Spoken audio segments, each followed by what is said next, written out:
जिस तंबाकू को खाकर कैंसर जैसी भयंकर बीमारी से इंसान ग्रसित होता है, कानपुर की ऐसी ही एक कंपनी पर आयकर विभाग ने छापा मारा और छापे में आईटी को जितना खजाना मिला उसे आप सुनेंगे तो आपके रोंगटे खड़े हो जाएंगे।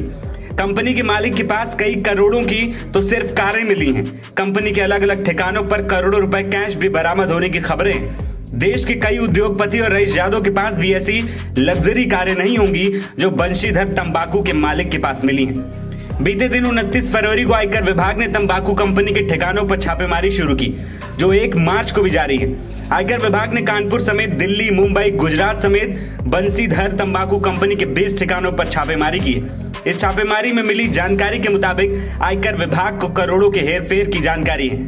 दरअसल कागजों में कंपनी ने अपना टर्नओवर 20 से 25 करोड़ का दिखाया है, लेकिन असल में यह टर्नओवर लगभग 100 से 150 करोड़ के आसपास है। छापेमारी के दूसरे दिन कंपनी मालिक के दिल्ली आवास पर 60 करोड़ रुपए कीमत से ज्यादा की कारें मिली, जिसमें 16 करोड़ की रोल्स रॉयस फैंटम भी शामिल है। बंशीधर तंबाकू कंपनी के मालिक के बेटे शिवम मिश्रा के आवास पर जिन कारों की तलाशी ली गई उसमें McLaren, Lamborghini, Ferrari, Rolls Royce जैसी लग्जरी गाड़ियां शामिल हैं। बताया जा रहा है कि छापेमारी के दौरान आयकर विभाग ने 4.5 करोड़ रुपए नगद भी जब्त किए हैं। साथ ही कुछ बेहद महत्वपूर्ण दस्तावेज भी मिले हैं। सूत्रों के अनुसार तंबाकू कंपनी हिसाब किताब में दर्शाई गई कंपनी की फर्जी चेक जारी कर रही थी, लेकिन दूसरी ओर कई बड़े पान मसाले घरानों को उत्पाद की आपूर्ति कर रही थी। तंबाकू कंपनी 20 से 25 करोड़ का टर्नओवर दिखाती थी, जो असल में 100 से 150 करोड़ से ज्यादा होता है। मिली जानकारी के मुताबिक करीब 80 साल से तंबाकू कारोबार से जुड़े फर्म के मालिक के मिश्रा उर्फ मुन्ना मिश्रा का नयागंज में पुराना ऑफिस है। गुरुवार दोपहर करीब 1:30 बजे आयकर विभाग ने अधिकारियों के साथ 6 गाड़ियों से पहुंचकर पूरे परिसर को अपने कब्जे में ले लिया। वहां मौजूद कर्मचारियों के मोबाइल फोन भी ले लिए गए। कागजी दस्तावेजों के साथ साथ इलेक्ट्रॉनिक उपकरण को भी कब्जे में लिया गया।